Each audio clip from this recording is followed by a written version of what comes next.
Эти новые аудиоинтерфейсы, с каждым днем они становятся все меньше и меньше. И я не знаю, я думаю, что лично я доживу до того момента, когда звуковая карта с подобным функционалом будет в виде вот такого небольшого спичечного коробка. И я еще припомню вам свои слова, потому что они останутся в истории на этом самом YouTube-канале.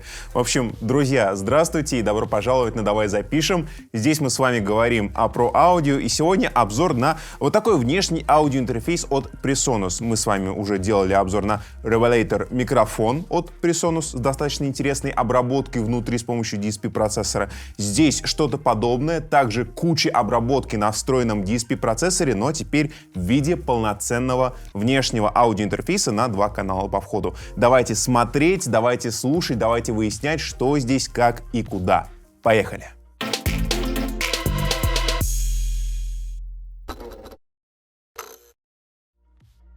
Сегодня давайте обойдемся с вами без анбоксинга. Единственное, о чем мне стоит упомянуть, то что в комплекте нам дают бесплатную копию Studio One Artist. Это цифровая рабочая станция от PreSonus, которой мы можем пользоваться вместе с этим самым аудиоинтерфейсом. Посмотрим, что вообще есть на нем по органам коммутации, по функционалу и так далее. Как я уже сказал, у нас есть два канала. Они оборудованы комбо-разъемами, то есть сюда можно подключить XLR провода и, соответственно, микрофоны, причем это могут быть как динамические, так и конденсаторные, как, например, сегодня в нашем случае микрофоны, потому что здесь есть фантомное питание.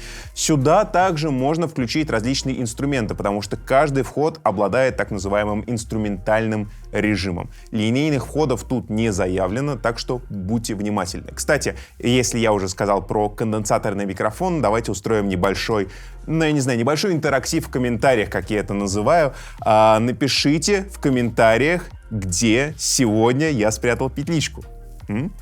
Как, видно? Не видно? Я думаю, не видно. Я старался. Напишите в комментариях, где именно, по вашему мнению, на моем пиджаке или не на пиджаке расположена петличка. Я жду.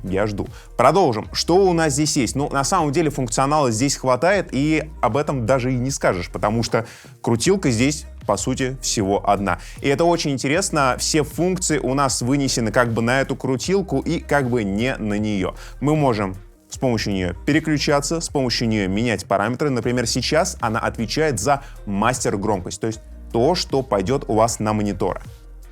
Нажимаем на нее один разочек, и мы попадаем уже в управление громкостью на наушники. То есть теперь мы регулируем отдельно от мастера на мониторы то, что пойдет у вас в наушники. Нажимаем еще один раз, и теперь мы можем управлять соотношением. То есть это мониторинг с нулевой задержкой. Это соотношение звука, сигнала, который приходит на входы карты, к тому звуку, который у вас на компьютере. Например, так очень удобно записывать вокал. Вы можете с помощью одной ручки уже регулировать, сколько вам нужно вокала в ушах, сколько вам нужно минуса в ушах. Это действительно очень и очень удобно. Между каналами мы можем переключаться с помощью кнопочек 1 и 2. Соответственно, первый — это первый канал, второй — это второй канал. Там мы можем... Давайте я открою. Ну вот, допустим, я открыл первый канал, мы с вами видим, что здесь можно управлять подачей фантомного питания, и 48 вольт у нас поданы. Можно управлять срезом ненужных низких частот, а также смотреть, отслеживать, работают ли пресеты или нет. Например, для частоты эксперимента, чтобы вы послушали первозданный звук этого аудиоинтерфейса, все пресеты, все эффекты я отключил. На втором канале, кстати, эффекты работают, и вы сейчас видите, что на втором канале кнопочка пресет у нас горит, а на первом нет. Пресетами можно управлять прямо с корпуса, не обязательно заглядывать в контрольную панель, до которой мы с вами еще доберемся, потому что там все самое и самое интересное. Например, отключить пресеты полностью, как бы замьютить их можно, зажав кнопочку пресет. Давайте это с вами и проделаем. Я зажал кнопку пресет на втором канале, она перестала гореть, соответственно, на втором канале сейчас нету никакой обработки. Я нажал кнопочку обычным таким нажатием небольшим, коротким, и пресеты снова работают. Характерно, что с помощью этой кнопки можно не только включать и отключать, но и переключаться между пресетами простым нажатием. Последний пресет, который у вас был вызван до этого, он будет как бы сменяться на пресет, который у вас был. То есть у вас есть два пресета, которые вы можете менять друг с другом. Это тоже достаточно удобно. Также стоит заметить, что здесь есть кнопка мьюта, если вам нужно срочно что-то замьютить. Опять же, если говорить о стриминге, а эта карта, она действительно создана для стриминга, потому что здесь есть два лупбека, но я забегаю чуточку вперед. Вот эта штука будет достаточно полезной. Давайте посмотрим, что у нас есть сзади корпуса. С задней стороны мы найдем разъем USB для подключения к компьютеру и к мобильным устройствам, но об этом, опять же, чуть-чуть попозже. MIDI-интерфейс, вход и выход, можно подключать различную MIDI-периферию, что также оценят музыканты и различные домашние продюсеры. Есть мастер-выход для подключения громких мониторов и выход под наушники. Вот единственный минус, наверное, этого аудиоинтерфейса, который я только могу сказать, который я только позволю себе сказать, это выход на наушники сзади корпуса. Presonus никогда не меняются, и вот почему они продолжают лепить выходы для наушников сзади карты, а не спереди, как это, наверное, логично было бы делать, я не понимаю, вот хоть убейте. Коротко и по существу, для кого может быть полезна вот эта самая карточка. Она будет полезна, в принципе, для всех, но главным образом это, конечно же, стримы и подкасты, потому что здесь есть два канала, здесь есть очень хороший микрофон и предусилитель, 60 дБ, это Exmos, фирменный предусилитель от Presonus. Здесь есть достаточно неплохой преобразователь 24 бита на 96 кГц, очень широкий динамический диапазон 105 дБ, но это все частности, и такие цифры могут вам ни о чем не говорить.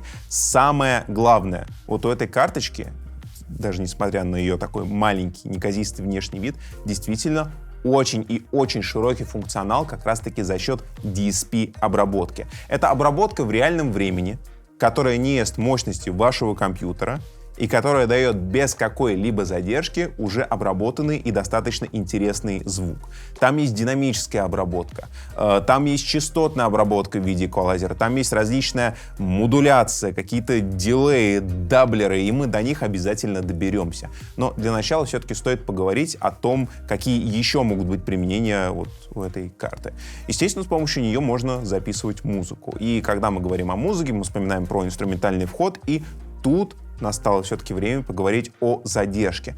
Потому что DSP-обработка — это, конечно, хорошо, но иногда нам все-таки нужно использовать наши плагины в цифровой рабочей станции, и некоторые VST, они действительно достаточно зависимы от задержки, и это очень важный параметр, особенно когда мы пишем электрогитару, и когда мы ее обрабатываем эмуляторами через те же самые VST. Например, сейчас на своих экранах вы можете видеть задержку, которую я лично, собственноручно, своими руками намерил вот на этой самой карте. Такие цифры, в целом, они вполне приемлемы для работы дома, чтобы прописать, опять же, гитарку и чтобы не слышать двоящийся звук, от чего страдают достаточно много музыкантов, когда речь идет все-таки о картах с плохими показателями в этой самой задержке. Давайте нырнем в контрольную панель и посмотрим ее, потому что я не скрою, что там все самое и самое интересное, самый интересный функционал, все самое-самое вкусное ждет нас именно там. Итак, друзья, универсальная контрольная панель. Взгляните на мой экран и просто посмотрите на это великолепие. Я не устану повторять, что это просто гениальнейшее решение. Для всех продуктов у Presonus есть универсальная контрольная панель. Вы устанавливаете ее на свой компьютер, вы подключаете к ней звуковую карту, и вы забываете об остальных мороках. Эта штука автоматически устанавливает нужный для вас драйвер. Эта штука автоматически обновит драйвера, точнее прошивку в вашем аудиоинтерфейсе. Вам ничего не нужно делать, разве что не вытыкать USB-провод из карты во время обновления. Не делайте так, пожалуйста. Как вы можете видеть, все более чем прозрачно у меня. Сейчас я веду запись сразу на две дорожки. Одна дорожка моно, это дорожка, просто микрофона напрямую. Вторая дорожка — это стереодорожка, это лупбэк, который я пишу из контрольной панели. Кстати, если мы нажмем на картинку с этой карты в контрольной панели, то нашему взгляду откроется как раз-таки вот этот виртуальный микшер со всеми основными функциями Revelator IO24. Давайте начнем с самого интересного, конечно же, с эффектов, ведь мы здесь с вами ради DSP, ради чего еще? На меня, что ли, посмотреть? Давайте включим их, нажмем на эту кнопку включения, и сейчас вы уже слышите работу пресета, который называется Broadcast.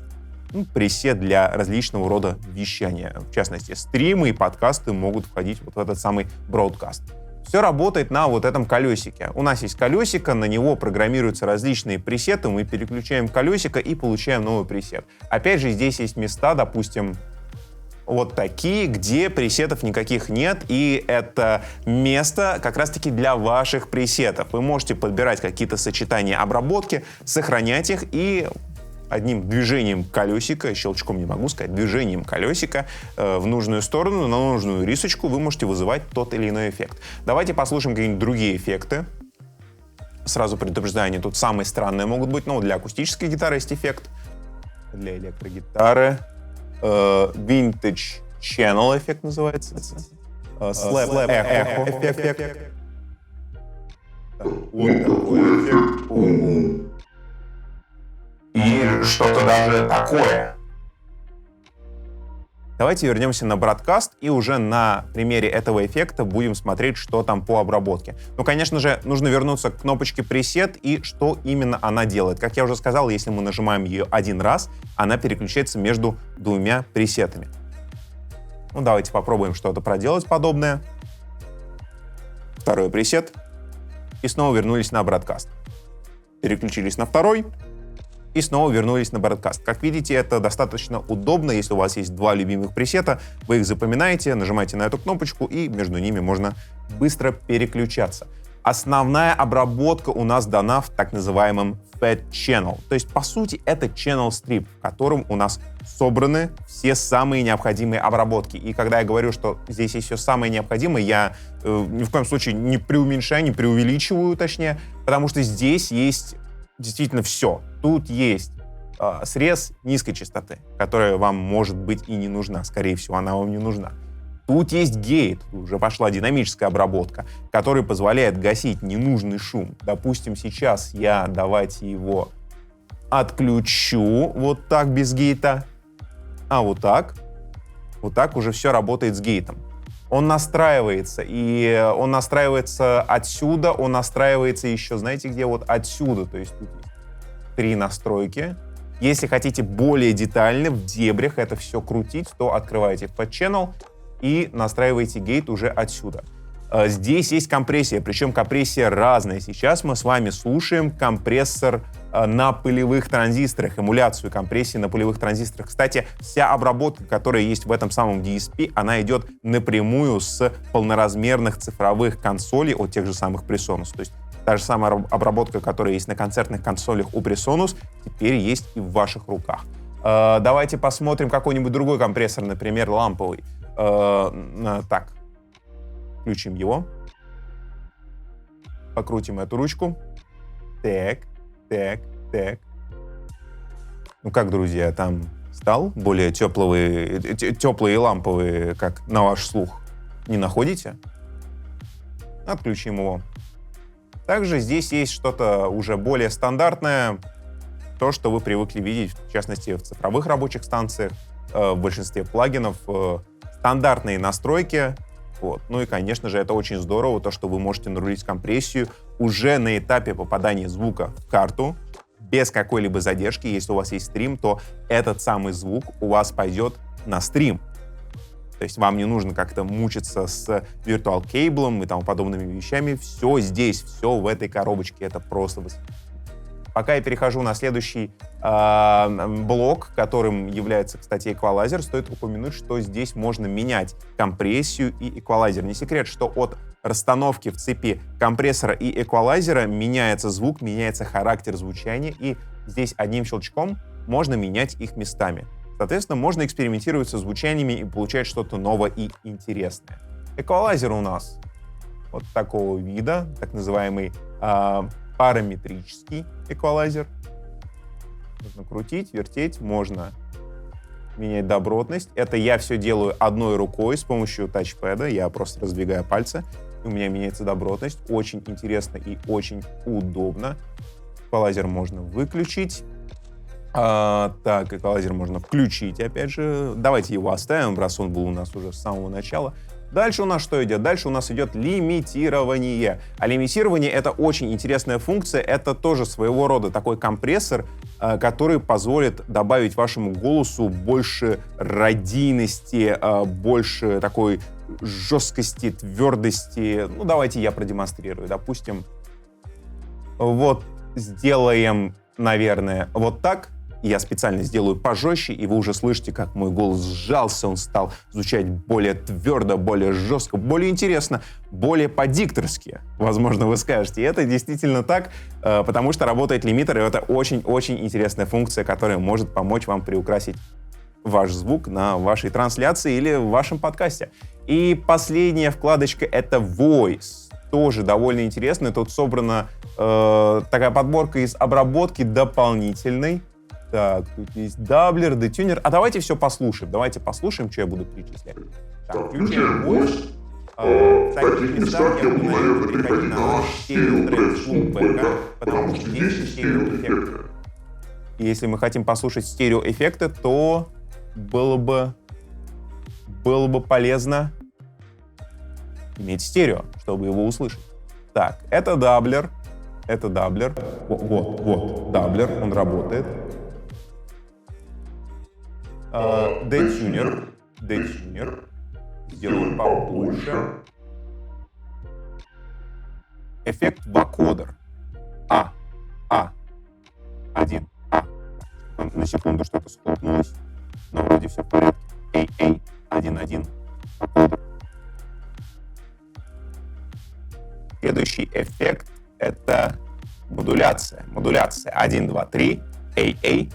Опять же, я не кручу все ручки здесь. Тут есть достаточно много ручек управления, которые вы можете подстроить под свой вкус. Я кручу только соотношение сухого сигнала к обработанному, к мокрому. Так, вот здесь фильтры есть разнообразные, которые также можно настраивать на свой вкус. Вот я включил, я иногда забываю, потому что когда вы переходите на следующий эффект, он автоматически отключает эту обработку. И дилей. Ладно, вы все сами слышите, стерео-дилей. Опять же, он может быть полезен. Он может быть полезен в ряде случаев. Главное, нужно знать, где его правильно использовать. Перейдем обратно от этой самой обработки. Давайте я скину пресет быстро. Вот, я вернулся на бродкаст, все настройки у нас сбросились. Можем поговорить еще немножечко о великом, о прекрасном, а именно об этой самой контрольной панели. Смотрите, снизу у нас управление таким микшером. У нас здесь есть все каналы, которыми мы с вами можем оперировать. Первые два канала — это физические каналы на самой карте. Первый канал и второй канал. Здесь у нас дана, в принципе, вся информация, которая есть и на этом экране. То есть тут у нас есть фантомное питание, здесь есть усиление, здесь есть... реверберация. Ничего себе. А что, если мы ее откроем? А что, если мы на лупбэк дадим возврат с реверберацией? Так. И сделаем ее побольше. Вот так. Эй! Меня там кто-нибудь слышит? В общем, тоже довольно интересно. И, слушайте, здесь есть даже ревер. Давайте его уберем и продолжим общение. Так. Есть, естественно, индикация, есть моно-соло на каждом канале. Третьим каналом у нас идет плейбэк, то есть это звук, который у вас проигрывается на компьютере. Следующие два канала — это лупбэки. Это два лупбэка. Даже не так, это два стерео-лупбэка. И это действительно здорово. Вы можете подключить сюда, допустим, ваших соведущих. Один соведущий будет в Дискорде, второй соведущий будет в Скайпе. Вы можете назначить их на две различные линейки и управлять ими просто лупбэк 1, лупбэк 2. То есть они независимы, они не пересекаются. Больше не будет вот этой проблемы, что там, вы сделайте микрофон потише, а вы сделайте погромче. Нет, это все делаете вы, этим всем управляете вы лично. И, на мой взгляд, это действительно здорово, что есть такая возможность, что в последнее время стали выпускаться карты с двумя лупбэками, потому что очень часто прилетал вопрос, а зачем вообще нам нужен лупбэк, если, допустим, в OBS есть сразу два канала. Есть канал для микрофона и канал для того, что происходит на компьютере. Так, вот теперь вы не отвертитесь. Здесь есть два лупбэка, и это не только лупбэки на вход, но есть еще и лупбэки на выход. А по поводу выхода, вот смотрите сюда, где я вожу курсором.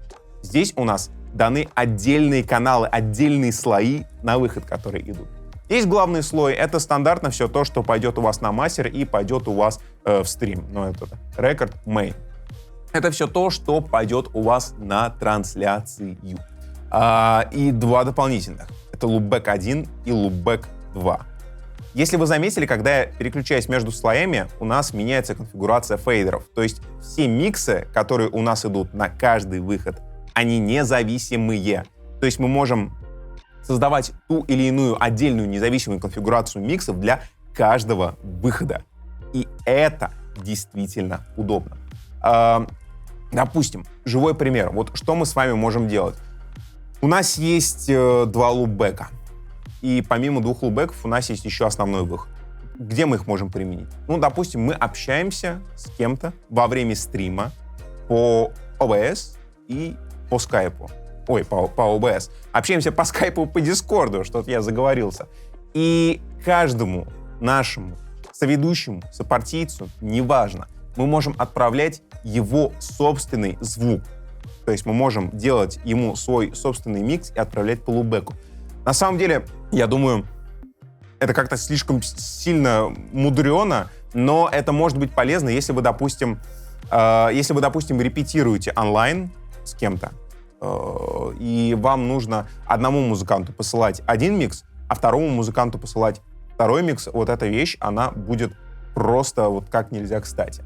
Ну и, конечно же, стоит поговорить о выходах. Здесь есть главный выход, здесь есть регулировка для наушников, и есть как раз-таки тот самый баланс, о котором мы говорили. То есть этими штуками можно управлять не только с карты, но и внутри из контрольной панели. Важно упомянуть одну очень примечательную вещь. Вот у этой контрольной панели есть еще одно воплощение в виде приложения. Причем это приложение работает как на Android, так и на iOS. Вы уже понимаете, да? Понимаете, к чему я. Короче, если у вас есть планшет, или даже вот такая мобилочка, хотя с нее будет не совсем удобно, мне кажется. Вы подключаетесь, ваш компьютер вы подключаете к одной Wi-Fi сети, к вашей домашней точке, допустим. Ваш планшет вы подключаете также к этой самой домашней точке. Накатываете приложение, заходите туда и видите ту же самую картину, которую вы сейчас видите у меня на компьютере. То есть вы можете с приложухи управлять вот этими самыми функциями. Например, вы стримите. Вам не нужно отвлекаться на вот эту контрольную панель на компьютере. У вас на компьютере открыты либо веб-камеры ваших соведущих, либо игра, либо еще что-то. Все управление у вас в планшете. И это действительно здорово. Вообще это здорово, что вот производители отталкиваются от каких-то решений именно на корпусе и переходят в те же самые приложения, которыми пользоваться намного удобнее. И все-таки согласитесь, что телефоны сейчас есть у всех. И плодить лишние экраны, зачем это делать, если вы можете воспользоваться своим телефоном, это действительно очень удобно. Зайдем в настройки, посмотрим, что здесь есть. Но тут тоже достаточно интересные есть функции. Например, можно вот запрограммировать, будет ли подаваться у нас обработка выходы стрима. Это тоже достаточно интересно. И, кстати, если мы уже по выходам с вами начали говорить, давайте посмотрим, что здесь у нас происходит. Так, это все свернем. Если зайти в устройство воспроизведения и записи по умолчанию Windows, посмотрим, что у нас тут. У нас здесь есть, это на вывод, у нас здесь есть 3 устройства, то есть главный стерео, один лупбэк и лупбэк 2, и устройство ввода. У нас их также появляется 3 дополнительно. Это 2 лупбэка, как я уже сказал, и главный LR1, 2. Их можно назначать куда угодно и пользоваться ими как вашей душе угодно. Мне кажется, это действительно здорово, и у этой карты, я не знаю, как даже сказать, у этой модели, я уверен, что вот эта идея, она будет развиваться, и PreSonus сделают, наверное, и на 4 канала что-то подобное, потому что вот такие вещи, они действительно востребованы.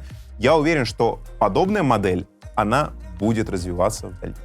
Как я сказал, эта карта может использоваться не только для стримов и подкастов, но и в качестве орудия профессионального для различных музыкантов, поэтому я предлагаю вам немножечко сейчас остановиться и послушать музыкальную зарисовку, которая была записана на этот самый аудиоинтерфейс.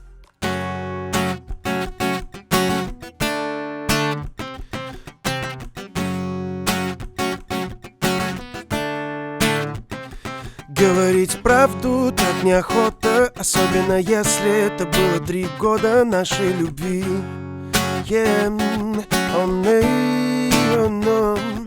Поцелуи терпко и долго, особенно если их было так много, все позади.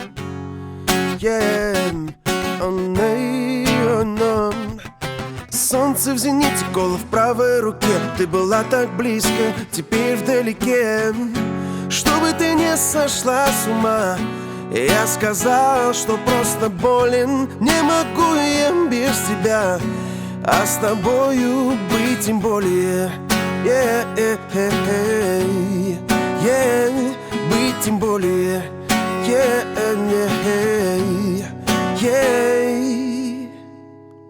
Давайте подобьем итоги. Как мы с вами выяснили, Revelator можно использовать много где. Это могут быть стримы, подкасты, это может быть даже запись музыки, запись дикторского голоса и так далее. В принципе, для любой работы дома вот эта штука подойдет как нельзя кстати. Здесь очень хорошие предусилители. Когда говорю очень хорошие, я не стесняюсь, это 60 дБ, это то, что раскачает даже самые требовательные динамические микрофоны. Здесь хороший предусилитель для наушников. Здесь можно подключать гитару и играть прямо в линию. Здесь есть куча обработки.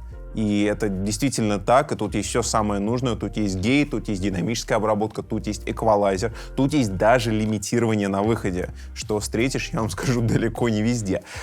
Здесь есть MIDI, так что если вы промышляете каким-то домашним продакшеном, используете синтезаторы или что-то еще, подключающееся по MIDI, то эта штука также придется как нельзя кстати. Что очень интересно и что порадовало, это управление через планшеты, через приложуху. Это действительно удобно. И есть еще одна небольшая фишечка, о которой я забыл упомянуть, но сейчас я исправлюсь. Вот эта вещь, она может работать даже без компьютера. То есть в режиме так называемом standalone. Что для этого нужно? Вот, допустим, вы нарулили какие-то пресеты, которые нравятся лично вам. Эти пресеты ведь не в компьютере. Они ведь сохраняются внутри карты, и это самое-самое интересное. Вы берете эту карточку и несете ее куда-нибудь, скажем, на концерт, который вы играете. Вы знаете, что в клубе, в котором вы будете, будет стоять достаточно плохой микшерный пульт с плохими предусилителями, не теми эффектами и тому подобное. Вы используете вот эту карту в качестве внешнего предусилителя микрофона с дополнительной обработкой. Вы подключаете его к розетке, вы тянете провода, то есть от микрофона XLR сюда, из выходов главных вы тянете, скорее всего, стерео, если вы хотите какой-нибудь стерео-дилей, чтобы у вас был на пульте, и подключаетесь к микшерному пульту. Все. Дальше дело техники, естественно, хоть маломальски прямых рук у звукорежиссера на площадке. Я надеюсь, что там будет именно такой вам встретиться. И это круто. Это круто, это очень здорово, что вот эта коробочка в целом, она независима. Вы можете ее использовать с компьютером, вы можете ее использовать без компьютера, вы можете ее использовать с различными мобильными устройствами. Это классно, и за это PreSonus большой и большой плюс, который даже, он настолько большой, что он даже перевешивает разъем для наушников сзади корпуса, знаете ли. Друзья, вообще, мне было бы очень интересно узнать, что вы думаете по поводу вот этой карточки. Напишите в комментариях, дайте знать. Я напоминаю, что это был канал «Давай запишем», я напоминаю, что здесь мы с вами говорим про аудио, а я не прощаюсь. Я говорю до свидания, до встречи в следующем ролике. Вот, я вернулся назад на бродкаст, да ладно, еще разочек. Чат захренило сейчас. Можно также... Черт. Блин, о чем? Подожди, куда он? Или он через какое-то время отсюда выходит, да? Момент.